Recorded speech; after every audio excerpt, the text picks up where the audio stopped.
কিরে ইব্রাহিম, কি হয়েছে এত চিন্তার কা? বেড়া একটা সমস্যায় বলছি, কিছু টাকা লাগে, কার দায় লজ্জায় কইতেও পারি না। আরে বেটা, এটা কোনো ব্যাপার না, টাকা লাগলে আমি দিব, কিন্তু আমার ছোট্ট একটু শর্ত আছে। শর্ত? হ্যাঁ, শর্ত আছে। আমার একটা কাজ আছে, এটা করে দিতে হইবে, তার বিনিময়ে তোরে টাকা দেব। বুঝলি তো, আজকাল উপকারের দাম আছে। কিরে বেড়া, তোরা যা চুপচাপ দাঁড়াই রইস কে? না কিছু না, একটু সমস্যা হয়েছে। তোর কি সমস্যা হয়েছে আমার দ্বারে ক, দেখি আমি তোর সমস্যার সমাধান করতে পারি কিনা। আরে বেটা, আর সমস্যার কথা আমার দ্বার কইছে, আমি কইছি আর সমস্যার সমাধান করবো, কিন্তু ফ্রিতে না, একটা শর্ত আছে। এ বেড়া, তুই কি কইতে আছো? উপকার কি কোনোদিন শর্ত দিয়ে হয়?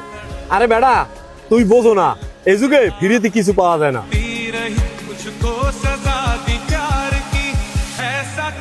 আরে বেড়া, সবকিছু তো লাভ লোকসান খোঁজো, তাইলে আর মানুষ হইতে পারলি কই?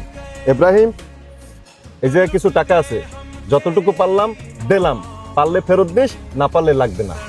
ধন্যবাদ বন্ধু, আজ তুই আমার অনেক বড় একটা উপকার করলি।